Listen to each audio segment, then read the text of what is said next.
জানিয়ে দেব গুরুত্বপূর্ণ আপডেট বাংলা সংবাদ। শুরুতেই সংবাদ শিরোনাম, পরে বিস্তারিত। আইন নিজের হাতে তুলে নিলে কঠোর ব্যবস্থা, পুলিশ সদর দপ্তর। এরপর জানিয়ে দেব দলে বিশৃঙ্খলা রোধে স্মার্ট অ্যাকশনে তারেক রহমান। আরও জানিয়ে দেব বৃষ্টি হবে কবে, জানালো আবহাওয়া অফিস। সর্বশেষ জানিয়ে দেব লেবাননে ইসরায়েলের ভয়াবহ বিমান হামলা। এতক্ষণ শুনছিলেন সংবাদ শিরোনাম, এবার বিস্তারিত। তার আগে অনুরোধ থাকবে আজকের এই ভিডিও সম্পর্কে আপনার মূল্যবান মতামত।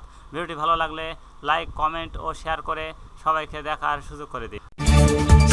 আইন নিজের হাতে তুলে নিলে কঠোর ব্যবস্থা, পুলিশ সদর দপ্তর। মুভ জাস্টিস কোনোভাবেই কাম্য হতে পারে না। কেউ আইন নিজের হাতে তুলে নিলে তার বিরুদ্ধে কঠোর আইনানুগত ব্যবস্থা নেওয়া হবে বলে জানিয়েছেন বাংলাদেশ পুলিশ সদর দপ্তর। শুক্রবার 20 সেপ্টেম্বর সকালে গণমাধ্যম পাঠানো এক বিবৃতিতে এই হুঁশিয়ারি দেওয়া হয়। বিজ্ঞপ্তিতে বলা হয়, কেউ অন্যায় করলে বা অপরাধী হলে দেশের প্রচলিত আইন অনুযায়ী ওই ব্যক্তির বিচারের বিধান রয়েছে। আইন নিজের হাতে তুলে নেওয়ার অধিকার কারণ নেই। কোনো ব্যক্তি অন্যায় বা অপরাধ করলে তাকে আইনের হাতে সোপর্দ করতে হবে। কোনোভাবেই আইন নিজের হাতে তুলে নেওয়া যাবে না। আর বলা হয়, কোনো ব্যক্তি অন্যায় বা অপরাধ করলে জাতীয় জরুরি সেবা 999 অথবা নিকটস্থ থানায় যোগাযোগ করুন। আইন নিজের হাতে তুলে না নেওয়ার জন্য পুলিশ সদর দপ্তর সকলের প্রতি ভাবে অনুরোধ জানাচ্ছে। মব জাস্টিস বা গণপিটুনির মতো ঘটনার পুনরাবৃত্তি রোধে দেশের সকল সচেতন নাগরিকের সহযোগিতা কামনা করছে। বাংলাদেশ পুলিশ দেশের আইন শৃঙ্খলা রক্ষা এবং জনগণের জানমালের নিরাপত্তা বিধানে প্রতিশ্রুতিবদ্ধ। দলে বিশৃঙ্খলা রোধে স্মার্ট অ্যাকশনে তারেক রহমান। শেখ হাসিনার সরকারের পতন ঘটাতে দীর্ঘ 1.5 দশক ধরে রাজপথে সোচ্চার ছিল বিএনপি। সেই আন্দোলনের নেতৃত্ব ছিলেন দলের চেয়ারপারসন খালেদা জিয়া এবং ভারপ্রাপ্ত চেয়ারম্যান তারেক রহমান। আন্দোলন সংগ্রামে নানা ধাপ পেরিয়ে গত জুলাই আগস্টে ছাত্র জনতা সফল অভ্যুত্থানের মধ্য দিয়ে 5 আগস্ট পদত্যাগ করে ভারতে পালিয়েছে শেখ হাসিনা। আওয়ামী লীগ সহ অনেকের আশঙ্কা ছিল শেখ হাসিনার পদত্যাগের পর দেশে চরম নৈরাজ্যকর পরিস্থিতি সৃষ্টি হবে। কেউ ধারণা করছিল দখল, চাঁদাবাজি, প্রতিশোধমূলক হিংস্রতায় মেতে উঠবেন বিএনপি নেতাকর্মীরা। তবে হাইকমান্ডের কঠোর অবস্থানের কারণে ব্যাপক মাত্রায় বিশৃঙ্খলা পরিস্থিতি। তারপরও বিএনপি অঙ্গ সংগঠনগুলোর নাম ভাঙিয়ে কেউ ইতিবাচক কর্মকাণ্ডে জড়িয়েছেন। তবে যাদের বিরুদ্ধে আইন শৃঙ্খলা বা দখলদারিত্বে জড়িত থাকার ন্যূনতম সম্পৃক্ততা পেয়েছেন, তাদের ব্যাপারে তাৎক্ষণিক শাস্তিমূলক কঠোর ব্যবস্থা নিয়েছেন দলের ভারপ্রাপ্ত চেয়ারম্যান তারেক রহমান। এরই মধ্যে 2 শতাধিক নেতাকর্মীকে বহিষ্কার করা হয়েছে। দুষ্কৃতকারীদের আইনের হাতে সোপর্দ করার আহ্বান জানিয়ে অঘোষিতভাবে সারা দেশে দলের ভেতরে শুদ্ধি অভিযান শুরু করে তারেক রহমান। প্রতিদিনই বক্তব্য নতুন একের পর এক বাস্তবমুখী ও সাংগঠনিক সিদ্ধান্ত নিয়েছেন তিনি। আগামী সপ্তাহে 3 জেলায় ও সমাবেশ বক্তব্য দেবেন তারেক রহমান। তার এই সব পদক্ষেপ অন্তর্বর্তী সরকারের জন্য সহায়ক বলে দলটির নেতাকর্মীরা মনে করেন। বৃষ্টি হবে কবে, জানালো আবহাওয়া অফিস। তাপ প্রবাহ বলে যাচ্ছে দেশের বিভিন্ন অঞ্চলে। এতে তীব্র গরমে জনজীবন হাঁসফাঁস। এমন অবস্থায় সুখবর দিয়েছেন আবহাওয়া অফিস। শুক্রবার 20 সেপ্টেম্বর সকালে পরবর্তী 72 ঘন্টার জন্য পূর্বাভাসে সুখবর দিয়েছে আবহাওয়া অফিস। পূর্বাভাসে বলা হয়েছে, সকাল 9টা থেকে খুলনা, বরিশাল, চট্টগ্রাম বিভাগের কিছু জায়গায়, রংপুর, রাজশাহী, ঢাকা, ময়মনসিংহ, সিলেট বিভাগের 2-1 জায়গায় অস্থায়ীভাবে দমকা হওয়া হালকা থেকে মাঝারি ধরনের বৃষ্টি অথবা বজ্রসহ বৃষ্টি হতে পারে। সেই সঙ্গে দেশের কোথাও মাঝারি ধরনের ভারী বর্ষণ হতে পারে।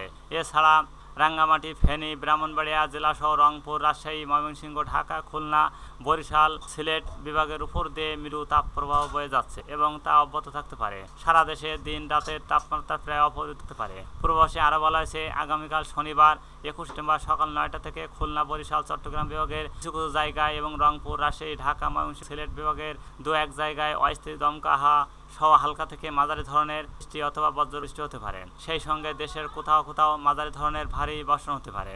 এছাড়া আগামী রোববার 22 সেপ্টেম্বর সকাল 9টা থেকে ঢাকা, ময়মনসিংহ, খুলনা, বরিশাল, চট্টগ্রাম, সিলেট ও বিভাগের অধিকাংশ জায়গায়, রংপুর ও রাজশাহী বিভাগের অনেক জায়গায় অস্থায়ী দমকা হাওয়া সহ হালকা থেকে মাঝারি ধরনের বৃষ্টি অথবা বজ্রসহ বৃষ্টি হতে পারে। সেই সাথে দেশের কোথাও মাঝারি ধরনের ভারী থেকে অতি ভারী বর্ষণ হতে পারে।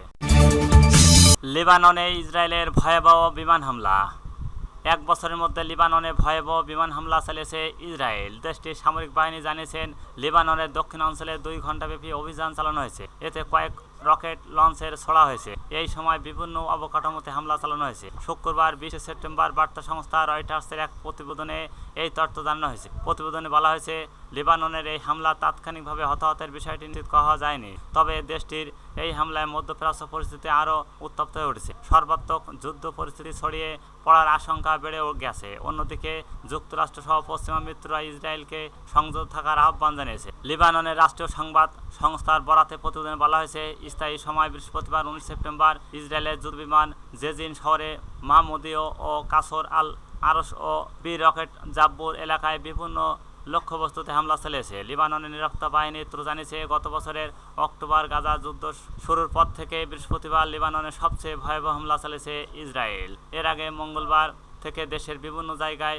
পেজার ও ওয়াকিটিও বিস্ফোরণ ঘটানো হয়। এতে 30 জনের অধিক হিজবুল্লাহ সেনা নিহত হন। এই ঘটনায় তারা ইসরায়েলকে দায়ী করে প্রতিশোধ নেওয়ার জন্য জানিয়েছে। বুধবার 18 সেপ্টেম্বর এক হিজবুল্লাহ বলেন, এই হামলায় প্রতিশোধ গ্রহণে তারা অঙ্গীকারবদ্ধ। বিবৃতিতে হিজবুল্লাহ বলেন, অন্যান্য দিনের মতো তারা গাজার জনগণ তাদের প্রতিরোধের প্রতি সমর্থন জানিয়ে অভিযান চালিয়ে যাবে। তবে মঙ্গলবারের হত্যাকাণ্ডের জন্য অপরাধী শত্রু ইসরায়েলের কঠোর শাস্তির অপেক্ষা আছে। চলমান প্রতিরোধ হামলা থেকে পৃথক একটি প্রতিশোধের পথ তৈরি করছে শত্রুরা। এদিকে তুরস্ক প্রেসিডেন্ট রিসেপ তাইপ এরদোগান কাছ থেকে কঠোর বার্তা এসেছে। লেবাননের প্রধানমন্ত্রী নাজিব ও মিকাতির সঙ্গে ফোনালাপে এরদোগান বলেন, আঞ্চলিক সংঘাত ছড়িয়ে দেওয়ার ইসরায়েলি চেষ্টা অত্যন্ত বিপজ্জনক।